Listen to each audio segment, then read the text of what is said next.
To alhamdulillah, assalamu alaikum. Kamar yadda baiwa Allah ta yi tambaya, na sha faɗa muku cewa ke mace kar ku ga mun riga mun ta magana a kanku, muna magana a kanku domin ku ne gidan.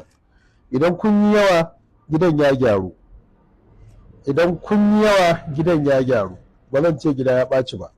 Shi yasa muke ta magana. Malam to su ma mazan kai musu magana su tsafta mana. Mazan ga sunan wasu dakun wasu ku ake so ku yi. Domin ku Allah ya halicce ku saboda tsaftar. Shi yasa duk mace take tsafta zaki ga ta fita daban a cikin gida. Ko ku hudu ne a wajen mijinku. Wannan ta yi magana don girman Allah matsalar warin gaba. Shi yasa nake ce muku duk wani guri da kuka san yana tashi yana bugawa a jikinki, har idan kin san kina da kai ko baki da miji a matsayinki na mace, ya kamata wannan gurare ki rika gyarawa domin ki tsira da mutuncinki. Za ki saba da haka ne a lokacin da tun kafin ki aure, har in kika yi auren abin zai zo miki da sauki. Wannan matsala ta warin gaba na sha gaya muku, na sha ba da magani akan maganar warin gaban da ni ban ma san adadi ba. Kuma me yake kawo ma warin gaban? Sanyin mara ne, shiga toilet barkatai, duk inda kika ga abin da ki je ki fitsari da sauransu.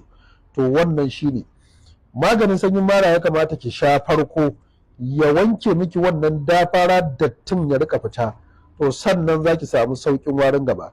Amma ga emergency wanda za ki iya amfani da shi ta yadda zai tafiyar miki da wannan warin gaban a cikin lokaci. Amma fa ki sani, na gaya miki idan kika yi wannan haɗin bai yi ba, to dole fa sai kin sha magani na sha ya wanko dattin maran tukunna ya fitar da shi, sannan warin gaban zai, wata za ki gaban yana wari, ko yana fitar da wani irin dusar awara, ko yana fitar da wani irin mugunyar ruwa sai ka ce kurji. A ce gaban mace ya zama haka, ai lamari ya lalace. Abubuwan da na faɗa ga su kamar haka, su ne za ku rika dafawa kuna tsarki da su. Insha Allahu rabbi, in dai matsala ce ta warin gaba da bashin gaba, to za ki rabu da shi, amma fa sai kin ɗauki mataki.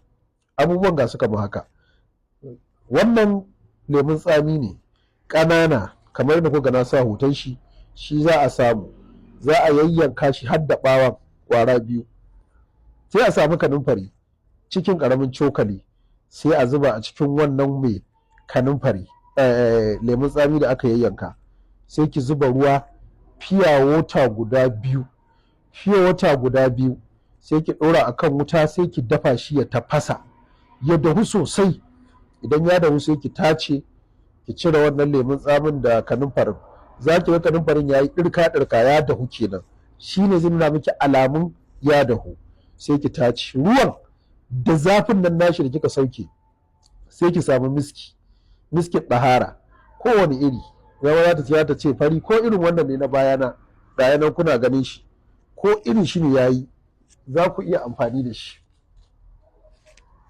Ko irin wannan ne jannan ko fari, kowane iri za ku iya amfani da shi. To da zafin nan nashi sai ki juya kwalba ɗaya ta miski kamar wannan ya isa. To wannan shine za ki rika ɗiba kina yin tsarki da shi da safe in kin tashi, insha Allahu rabbi za ki rabu da wannan matsala.